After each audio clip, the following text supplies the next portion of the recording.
Bismillahirrahmanirrahim. Assalamualaikum warahmatullahi wabarakatuh. Waalaikumsalam warahmatullahi. Alhamdulillahi rabbil alamin. Assalatu wassalamu ala asyrafil mursalin wa ala alihi wa ashabihi ajma'in. Selamat datang di kursi podcast Diskursus Pakar dan Solusi Cerdas, Jernih, Transparan. Di episode kali ini, para sahabat kami, kita sengaja mengundang secara khusus Bapak Profesor Dr. Haji Alaidin Koto MA. Beliau merupakan guru besar ilmu hukum di Pasca Sarjana UIN Riau, dan dalam kesempatan ini kita akan berbincang-bincang dengan beliau tentang satu hal yang kami anggap cukup mendapatkan perhatian beberapa bulan ini di dunia perguruan tinggi, yaitu terjadinya kasus pelecehan seksual yang dilakukan oleh beberapa oknum kepada para mahasiswi. Selamat datang Pak Profesor. Apa kabar Pak? Alhamdulillah baik. Sehat Pak ya? Alhamdulillah. Assalamualaikum warahmatullahi wabarakatuh. Waalaikumsalam warahmatullahi wabarakatuh. Alhamdulillah Pak Profesor Alaidin siap untuk berbagi ilmu dengan kita. Apa sekarang kesibukan Prof? Ya biasalah, sudah menjadi orang tua di kampus. Masya Allah. Bapak Profesor Dr. Alaidin Koto adalah pakar di dalam hukum Islam, dan beliau sudah menghasilkan sekian banyak karya tulis, baik itu berupa artikel di jurnal dan buku-buku yang sudah bisa kita dapatkan di toko-toko buku terdekat. Salah satunya adalah buku yang berjudul Bertanya kepada Allah. Para sahabat kami yang kami muliakan, kita mulai dialog kita dengan beliau tentang masalah ini. Pak Prof, dalam beberapa bulan ini kita dikejutkan oleh masalah pelecehan seksual yang terjadi di kampus. Kira-kira sejauh mana yang Prof ketahui tentang perkembangan hal yang mungkin boleh kita katakan tidak etis? Ya. Baik, perkembangan terakhir dikejutkan oleh berita yang kita tidak tahu benar apa tidaknya yang kejadian itu, tetapi ini kita yakini ini salah satu saja. Dan kenapa kita tahu? Karena memang diungkap ke publik ya. Tapi yang jelas itu sudah menjadi fenomena alam di mana-mana, bahwa hal-hal yang katakan dengan pelecehan seksual atau hal-hal disebut dengan ya kalau berlaki-laki dan perempuan sudah berdua-duaan itu kan terjadi hal-hal yang memang walaupun tidak diniatkan tapi itu muncul ya. Makanya dalam Al-Quran hadis mengatakan la yakhluwannar rajul, jadi dilarang atau janganlah berkhalwat dua-dua, karena itu walaupun tidak ada niat tetapi itu muncul karena bagian daripada naluri kemanusiaan. Berarti kasus itu pertama sekali mungkin boleh jadi disebabkan oleh naluri kemanusiaan tadi, yang mungkin ditopang oleh tidak adanya orang lain di sekitar itu, Prof ya. Nah itu makanya Nabi mengatakan jangan berkhalwat, karena yang ketiganya setan. Nah, karena naluri kemanusiaan itu muncul. Kita tidak tahu, kita tidak langsung punish apakah yang dilakukan oleh salah seorang dosen di salah satu universitas itu benar apa tidak. Tetapi kalau kita dekati dengan pendekatan kenalurian kemanusiaan itu ya bisa dipahami kondisi seperti itu. Dan memang tidak ada orang lain di situ, itu yang memungkinkan. Makanya Nabi melarang jangan berkhalwat. Kalau dari segi agama mungkin kita sudah paham Prof ya. Kalau kita tinjau dari segi etika antara seorang pengajar dengan yang diajar itu bagaimana Prof? Jadi begini, saya sering mengatakan masing-masing kita ini hendaknya selalu bersikap sadar kondisi. Apa arti sadar kondisi? Ketika kita atau seseorang menjadi dosen, dia harus sadar bahwa dia adalah guru yang tapi akan membimbing, memberi contoh yang perlu ditiru. Nah, begitu juga sebagai apapun kita, ada kesadaran. Kesadaran itu akan membuat kita mengontrol perilaku kita. Nah, misalnya nih saya laki-laki nih, saya dua dengan wanita di ruangan saya. Kalau saya tidak salah, saya ini guru, maka saya tidak akan lakukan itu. Tapi ketika itu saya ini laki-laki, ini ada wanita, walaupun ini mahasiswa, saya itu muncul. Itu yang saya sebut dengan sadar kondisi. Berarti masing-masing orang harus menyadari posisi dia sebagai apa di waktu itu. Betul. Jadi mahasiswi atau mahasiswa harus menyadari dia adalah murid, dia adalah mahasiswa. Dia harus hormati gurunya dan dia jaga jarak. Dengan jaga jarak dengan dosennya, dengan gurunya. Bagaimanapun gurunya juga kan seorang manusia biasa. Nah, bisa jadi mahasiswa ini begitu kan dia mungkin tidak sadar karena akhir-akhir ini ada dua gejala yang ekstrim. Ada yang anak remaja kita begitu sangat ketat, ya, very strictly. Mereka menjaga dirinya, tidak berhubungan sama sekali, bahkan pakai tutup pakai hijab sama sekali. Tapi ada juga yang begitu bebasnya, jadi bahkan dengan dosen-dosennya. Nah, kalau dia perempuan, kemudian dosennya itu laki-laki, dia harus sadar itu. Jadi dia harus juga sadar. Si dosen sadar bahwa dia adalah seorang guru. Dan si mahasiswi juga harus sadar bahwa dia adalah murid yang harus menghormati gurunya dan jangan sampai gurunya terpancing dengan kondisi dia. Makanya si mahasiswa, kita harapkan mahasiswi janganlah dia berpakaian yang bisa memancing naluri laki-laki itu seorang itu. Kita melihatnya harus secara realistis. Apakah terbuka mungkin hal-hal seperti ini untuk terjadi selain daripada kampus, Prof? Bisa mungkin saja di sekolah dan lain sebagainya. Bahkan di masjid pun bisa terjadi. Bahkan di masjid pun bisa terjadi. Makanya kalau kita pahami ayat, ada yang bertanya, Prof, kan tidak ada ayat yang melarang orang berzina. Gitu. Dia memancing saya. Memang tidak ada ayat yang langsung melarang zina, nggak ada. Yang ada apa? Yang ada itu jangan dekati zina. Dekati aja. Jadi secara bergurau saya katakan, kalau begitu berzina boleh, Prof. Berzina boleh, silahkan. Tetapi jangan dekat. Lalu bagaimana caranya, Prof? Itu.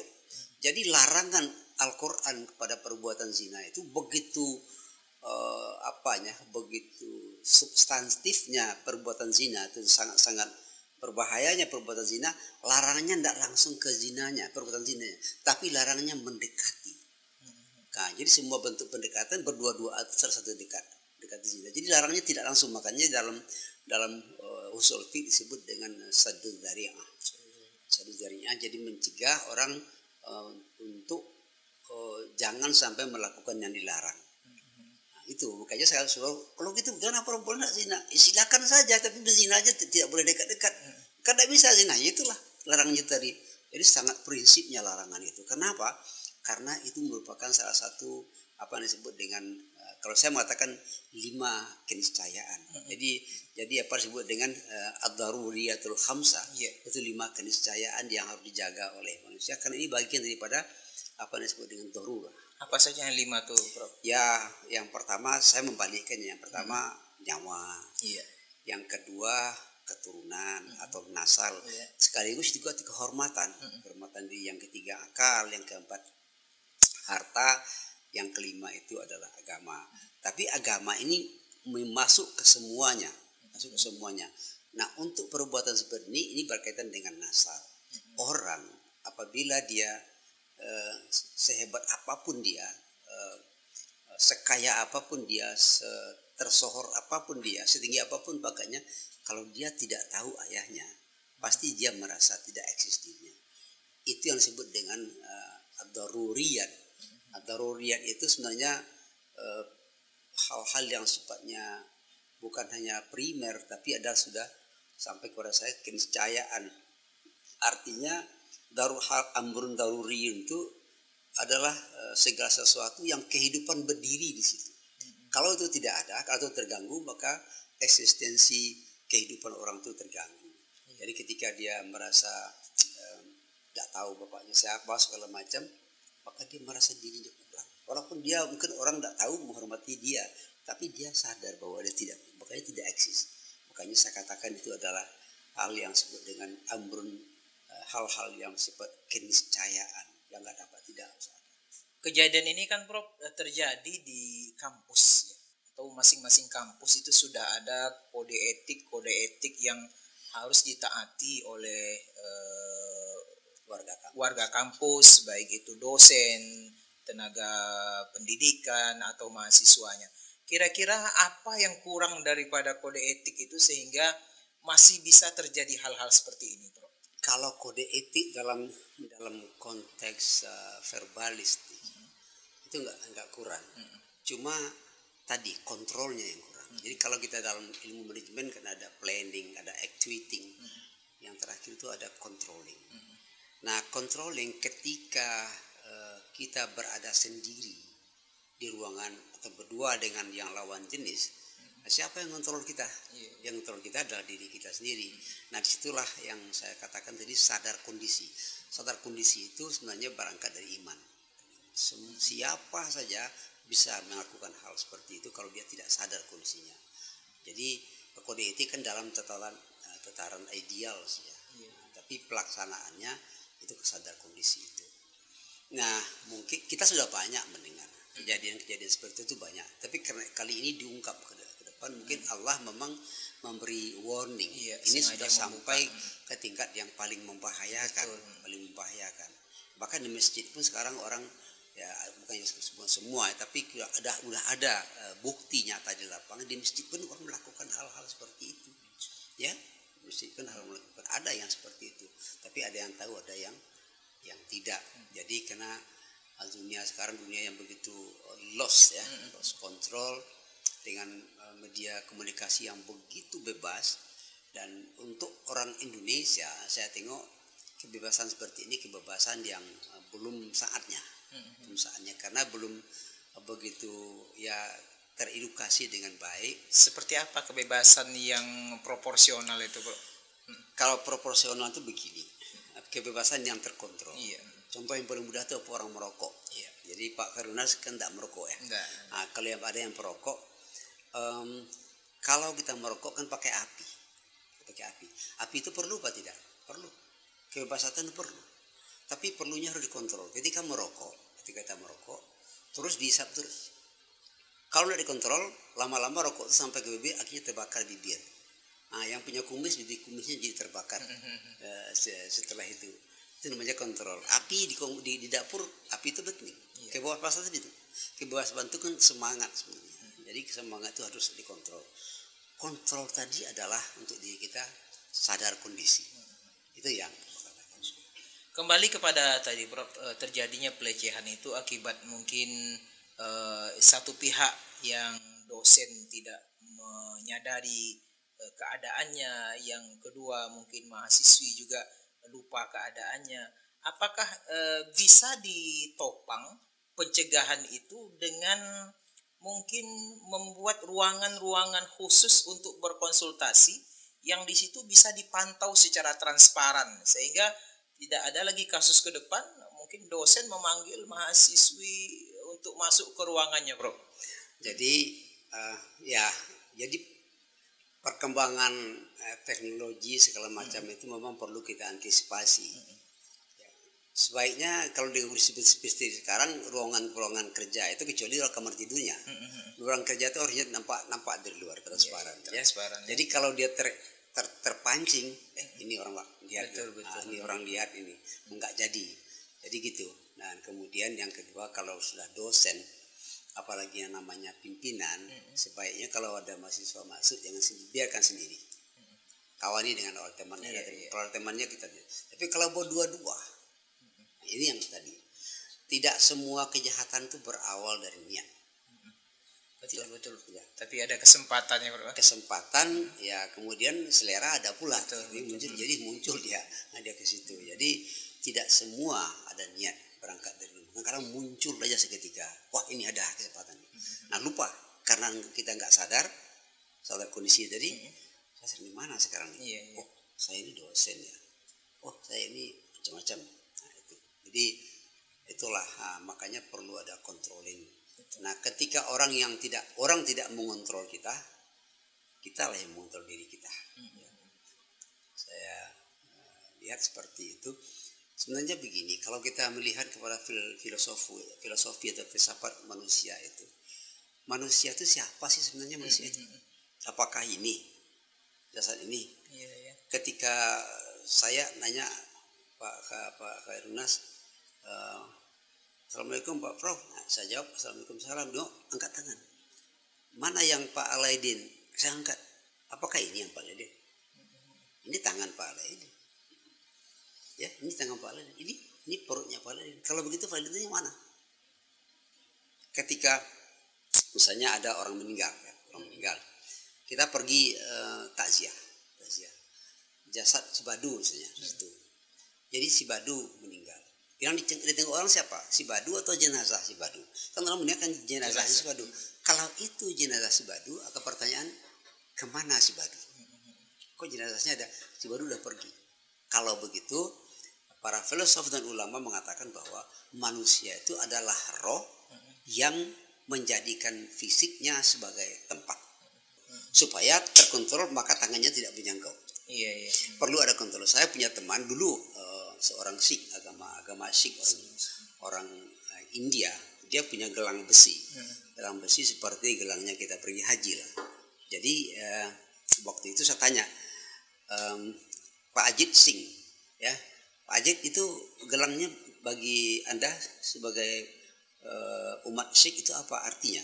Dia katakan gelang ini bagi kami orang Sikh, selama ada gelang di tangan ini kami tidak akan menjangkau barang haram. Jadi gelang itu bisa menjadi pendorong bagi dia untuk menghindarkan hal-hal yang dilarang oleh agamanya. Untuk pengingat, kamu jangan sentuh itu. Tengok gelangnya nggak jadi. Jadi dia salah satu upaya bagi dia itu. Nah, kita apa gitu. Nah, jadi kalau dalam Islam Bro kan ada istilahnya itu muraqabah itu Bro. Bisa enggak itu dijadikan sebagai alat pengontrol ya? Bisa, kenapa tidak? Alat pengontrol kan ya, kadang-kadang juga galang haji itu perlu juga. Kadang-kadang peci haji ya. Nah, cuma peci haji itu kalau kita mau pergi bebas masuk, kalau bukan tahu. Jadi yang tadi itulah, bagaimanapun Allah ciptakan laki-laki suka pada perempuan. Perempuan suka pada laki. Siapapun orang tua atau muda sama aja. Kita realistis melihat kenyataan itu. Makanya Allah mengatakan la taqrabuz zina. Jangan dekati zina. Tidak ada yang mengatakan la taf'aluz zina. Wala tazinu, tidak ada. Tidak ada orang dilarang berzina, enggak ada. Tapi dilarang mendekati zina. Begitu pentingnya larangan itu. Ini berkaitan Bro dengan mungkin aspek hukum. Yang bersangkutan kan sudah diperiksa oleh pihak penegak hukum, dalam hal ini kepolisian. Kalau Profesor lihat itu apakah memang layak untuk diberikan sanksi hukum seperti itu, Bro? Dalam hadis Nabi kan berkaitan itu kan ada orang yang didakwa. Jadi dalam hadis Nabi al-mudda'i al-yamin al-bainatu 'alal mudda'i wal yaminu 'ala man ankara. Jadi kalau ada orang yang mendakwa, si pendakwa itu harus punya bukti. Nah, kalau dia tidak punya bukti, dakwanya balik ke dia, orang yang mendakwa itu. Nah, tapi si pendakwa bisa punya sumpah. Yang terdakwa itu, saya bersumpah. Nah, sekarang ada kasus yang karena dia hanya dia berdua dan tidak ada saksi segala macam, itu kan sulit membuktikan. Tapi sekarang kan alat sudah canggih. Ada namanya lie detector. Cuma lie detector itu sampai seberapa sih akurasinya itu penting. Cuma melihat kepada sebelumnya track record yang bersangkutan, misalnya mungkin itu bagaimana? Paling itu mungkin jatuhnya nanti kepada sampai tingkatnya zon, tidak kepada qat'i. Ya, kalau zanni itu ya diduga kuat dia melakukan itu, tapi tidak bisa pasti. Nah, kalau hanya sampai zanni, maka hududnya itu yudrak, tunggukan. Jadi bisa dia mungkin dikena hukuman kurungan selama, tapi had zaninanya nggak bisa dilakukan. Irda'ul hudud bisyubhah. Jadi sanksi pidana itu ditangguhkan kalau masih ada sedikit saja yang meragukan, tapi dia bisa dialihkan kepada sanksi yang lain. Kira begitu. Apa perlu shock terapi, Prof, agar kasus ini tidak akan terulang kembali dan mencoreng nama baik perguruan tinggi khususnya yang ada di Indonesia? Iya, apa misalnya shock terapi itu? Contohnya apa? Mungkin shock terapi, apa perlu sampai dipecat sebagai dosen, kemudian diberikan hukuman yang maksimal karena tadi lupa dalam kondisi dia sebagai seorang tenaga pendidik yang harusnya memberikan contoh gitu. Sehingga akhirnya nanti hukuman ini bisa menjadi pencegah bagi calon-calon yang lain yang mungkin sudah berniat dan terniat dalam pikirannya untuk melakukan hal yang sama. Ya. Shock terapi itu bisa dilakukan, tapi dengan catatan tetap harus ada bukti. Kalau tidak, shock terapi itu malah berbalik menjadi sesuatu yang kontraproduktif. Jadi artinya adalah kita lakukan shock terapi padahal dia tidak melakukan itu. Jadi kan salah jadinya. Jadi tapi bisa tetap diberi sanksi hukuman. Karena kenapa dia tidak layani mahasiswa berdua? Tapi dia kan bisa juga mengatakan, ya selama ini kan juga seperti ini, gitu kan? Ya mungkin aja sudah banyak yang terjadi tapi tidak ada yang melapor. Jadi memang untuk masalah hukum memang sangat hati-hati. Makanya ulama faqih selalu mengatakan idra'ul hudud bisyubhat. Kira-kira apa langkah yang harus diambil oleh pihak universitas, Prof, agar hal-hal yang negatif seperti ini bisa dihilangkan di masa yang akan datang sehingga tidak akan terjadi lagi hal-hal yang mencederai hati nurani masyarakat yang berharap anak mereka dididik, ternyata di dalam kampus terjadi hal-hal yang tidak mereka inginkan. Ya. Jadi ada beberapa kasus dan ini sudah menjadi rahasia umum juga. Tidak semuanya salah dosen. Tapi ada mahasiswa yang mancing dosen itu. Nah, itu kata tadi perlu sadar kondisi. Ini mahasiswa ini sedang memancing saya. Saya ini orang-orang biasa. Makanya ruangan-ruangan kerja itu memang perlu transparan. Ya, sedang mengapa dekan, sedang mengapa dosen, semuanya nampak dari luar. Ya. Jadi sebenarnya kalau dalam Islam kan sudah sadar, Bapak sadar, ini kiri kanan darah Hakim Atib nih. Iya. Tapi kadang-kadang tidak nampak sama kita. Tapi kalau nampak kan, jadi memang harus keimanan itu dimanifestasikan dalam bentuk tindakan. Tindakan itu bisa direkayasa, dimodifikasi. Apa perlu, Prof, kita adakan juga orientasi untuk para dosen? Karena di setiap semester baru biasanya yang diberikan orientasi pengenalan kampus, mahasiswa kan. Mungkin suatu ketika setiap semester baru para dosen juga perlu dikumpulkan untuk diingatkan oleh pimpinan agar mereka betul-betul berhati-hati. Karena memang salah satu godaan yang sangat berat itu adalah masalah-masalah yang berkaitan dengan pelecehan tadi, Prof. Jadi begini, kita di Dewan Kehormatan, kita punya Dewan Kehormatan. Kita sudah punya yang sudah itu 3 kode etik. Iya. Kode etik mahasiswa, kode etik dosen, kode etik tendik. Nah, sebelum COVID, kita sudah punya program akan turun ke fakultas. Iya. Turun ke lapangan, sosialisasi kode etik itu. Dan kalau dikasih kerja pada orang ini, jangankan ke mahasiswa, harusnya nggak baca. Iya. Tidak dibaca. Jadi kita sudah punya program. Ketika itu muncullah lockdown. Jadi nggak bisa. Kita sudah ada rencana itu. Sekarang yang sedang kita siapkan dan sedang digodok oleh komisi di Senat itu Dewan kode etik pimpinan. Pimpinan itu juga harus punya kode etiknya. Jangan suka dia aja memberhentikan, memindah, kalau mencat orang suka hati nggak bisa. Makanya itu dari itu yang mengajukan itulah Dewan Kehormatan. Jadi buat konsep usulkan itu. Jadi perlu ada sosialisasi, perlu ada apa tadi namanya? Orientasi. Dosen tidak pernah diorientasi. Jadi perkenalkan ini kode etik kita. Ya. Itu sanksinya begini, aturannya begini. Memang susah kalau sesuatu yang belum disosialisasikan undang-undang sejak dari undang sampai aturan, kalau belum disosialisasikan dia tidak bisa dilakukan secara efektif karena orang sudah nuntut tidak akan tepat sasarannya, Prof. Tidak tepat sasaran. Jadi saya waktu rapat terakhir beberapa hari yang lalu, minggu lalu dengan Pak Rektor meminta supaya kita sudah bisalah offline ya. Jadi di mana-mana orang sudah kumpul kok di mana jadi kita kan tetap juga harus menunggu aba-aba dari pusat. Jadi kita sosialisasikan ini aturannya. Kita ini rawan semua ya.